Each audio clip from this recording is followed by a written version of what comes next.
ఏంటంటే ఒక పక్క రైతు రుణమాఫీ రాకుండా రైతులు ఇబ్బందులు పడుతుంటే ఇంకొక తరుణంలో తొలకరి స్టార్ట్ అయిన పరిస్థితి రైతులకి సబ్సిడీ ఎరువులు అందక అనేక ఇబ్బందులు పడిగాపులు కాస్తున్నా ఏదైతే వ్యవసాయ అధికారుల నిర్లక్ష్యం ఏ విధంగా ఉందనడానికి కారణం కనీసం అందుబాటులో లేని ఏవో ఎప్పుడు వస్తారో తెలియదు, ఎప్పుడు పోతారో తెలియదు. అధికారులకి ప్రజాప్రతినిధుల దొత్తుగా మారిన ఏవోగా రైతులు గతంలో కూడా మనకు వాయిస్ ఇచ్చిన పరిస్థితి ఉంది. అసలు ఇంకొకటి ఏంటంటే ఒక నిర్లక్ష్యం ఏ విధంగా ఉందంటే నిదర్శనమే గతంలో పనిచేసిపోయిన సరిత అనే ఒక ఉద్యోగి ఆర్టీఏ బోర్డులో కనీసం తాను ఇక్కడ నుంచి వెళ్ళిపోయి కూడా చాలా రోజులు కావస్తున్నా కానీ ఇంతవరకు ఆర్టీఏ బోర్డులో కూడా నేమ్ మారనే పరిస్థితి అధికారి యొక్క నిర్లక్ష్యం ఆ విధంగా ఉంది. అదే కాకుండా రాష్ట్ర వ్యాప్తంగా రైతులు అనేక ఇబ్బందులకు గురవుతున్న పరిస్థితి.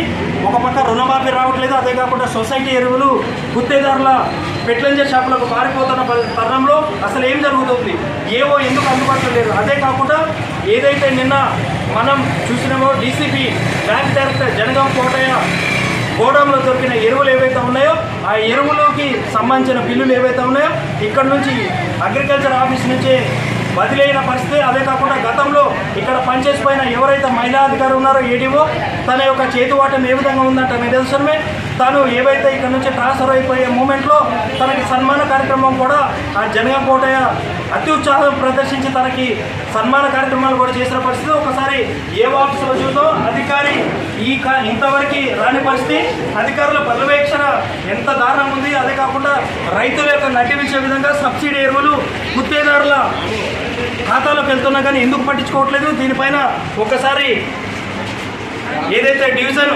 అధికారి ఏడీఓ గారు కూడా అందుబాటులో ఉన్నారు. సార్ కొత్తగా వచ్చారు, సార్తో ఒకసారి మాట్లాడే ప్రయత్నం. సార్ నమస్తే. అసలు ఒక చిన్న మాట చెప్పండి సార్, ఏదైతే మీరు ఛార్జ్ తీసుకున్నది ఇవ్వాలి కాబట్టి మీకు కొంత అవగాహన రావచ్చు. నిన్న ఏదైతే జరిగిందో జనగాం కోట గారి ఆ విషయం మీకు దృష్టికి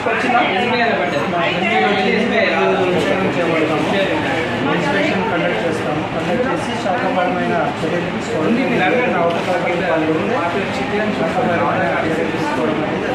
మీ ఏదైతే మండల అధికారులు ఉన్నారో ఏవో గారు అందుబాటులో ఉండరు, ఎప్పుడు కూడా రైతులకు అందుబాటులో ఉండరు. రైతులకి కాకుండా ఏదైతే రాజకీయ పార్టీ నాయకులు కొత్తగా మారాడని చెప్పి అనేక మంది రైతులు వారి యొక్క ఆవేదన వ్యక్తం చేస్తారు. ఈ శాఖాపరమైన చర్యలకు ఏవో మీద మీరు ఏమైనా ఉన్నత స్థాయి అధికారులకు రిఫర్ చేస్తారా?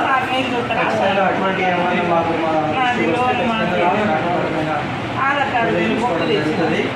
అటువంటిది ఏం లేదు. పర్యవేక్షణలో ఛార్జ్ తీసుకున్నాను. అధికారులు కూడా రుణమాఫీ ప్రక్రియ గ్రీవెన్సెస్ నడుస్తూ ఉన్నాయి. ఆ గ్రీవెన్సెస్లో భాగంగా చాలామంది రైతులు నిన్న కూడా దగ్గర రావడం జరిగింది. వాళ్ళందరి దగ్గర రుణమాఫీ డాక్యుమెంట్స్ అన్ని కూడా కలెక్ట్ చేయడం జరుగుతుంది. అదేవిధంగా ఈరోజు కూడా లైన్లు కట్టుకున్నారు, మీరు చూస్తూనే ఉన్నారు. ఇటుపక్కన కానీ వాళ్ళందరూ కూడా వారికి ఉన్నటువంటి సమస్యలు వారి మా అధికారుల దృష్టికి తీసుకొస్తూ ఉన్నారు.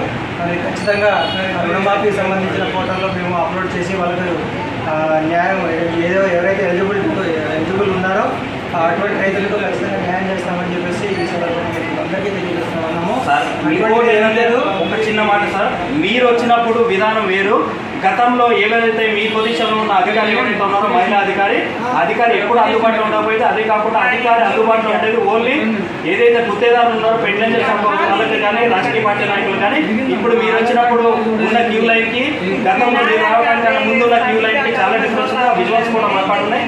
ఆ విజువల్స్ కూడా తమరికి ఇవ్వడం జరుగుతుంది. అలాంటి విధానాలకి ఇప్పుడు మీరు వచ్చారు కాబట్టి వాళ్ళు ఆ విధంగా ప్రవర్తిస్తే మాత్రం వారిపైన శాఖాపరమైన చర్యలు తీసుకోవడానికి మీరు సిద్ధంగా ఉన్నారా? ఖచ్చితంగా సిద్ధంగా ఉంటామండి. ఎటువంటి శాఖాపరమైన చర్యలు ఏదైతే అవకతవకలకు పాల్పడి పర్యవేక్షణలో అటువంటిది ఏమీ ఉండదు. ఏదన్నా చిన్న ఏమైనా ఉంటే నా దృష్టికి వచ్చి ఏదైతే అధికారుల నిర్లక్ష్యం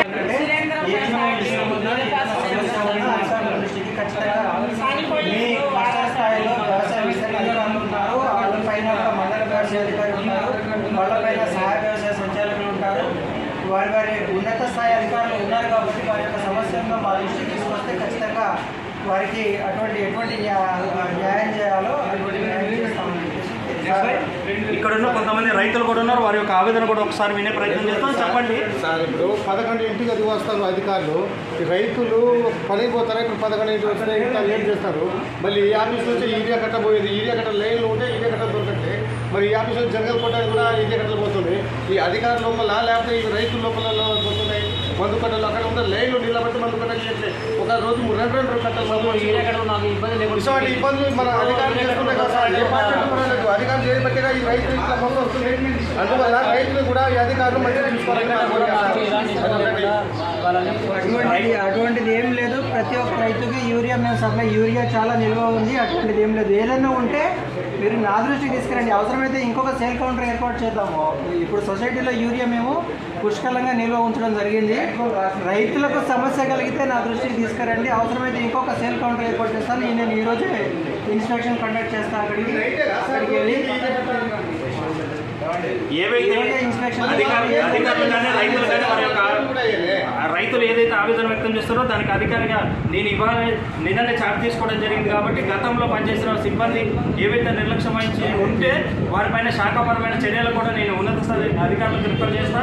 ఏదైతే ఎరువుల కొరత సృష్టించే ఎవరైనా అధికారులు నిర్లక్ష్యం వహిస్తే వారిపైన శాఖపరమైన చర్యలు కూడా సిద్ధంగా ఉన్నాం. అదే కాకుండా ఇప్పుడు కౌంటర్లు సరిపోవట్లేదు కాబట్టి ఇంకో ప్రత్యేకమైన కౌంటర్ కూడా ఏర్పాటు చేయడానికి మేము సిద్ధంగా ఉన్నామని ఈడీఓ గారు కూడా చెప్పడం జరిగింది. ఏదైనా కానీ రైతుల సమస్యలు రెక్టిఫై చేయాల్సిన అవసరం ఉంది. ఏదైతే నిర్లక్ష్యం వహించే అధికారులు శాఖాపరమైన చర్యలు తీసుకునే పరిస్థితుల్లో ఇంకా ఈ విధమైన పరిస్థితులు ఏర్పడతాయి. కాబట్టి గుత్తేదారులకి వారి యొక్క ఖాతాలకు వెళ్లే పరిస్థితి ఉంది. కాబట్టి దీనిపైన చర్యలు తీసుకోవాలని చెప్పి రైతులు వారి యొక్క ఆవేదన వ్యక్తం చేస్తున్నారు. కెమెరామ్యాన్ రాముతో రంజిత్, అక్షిత.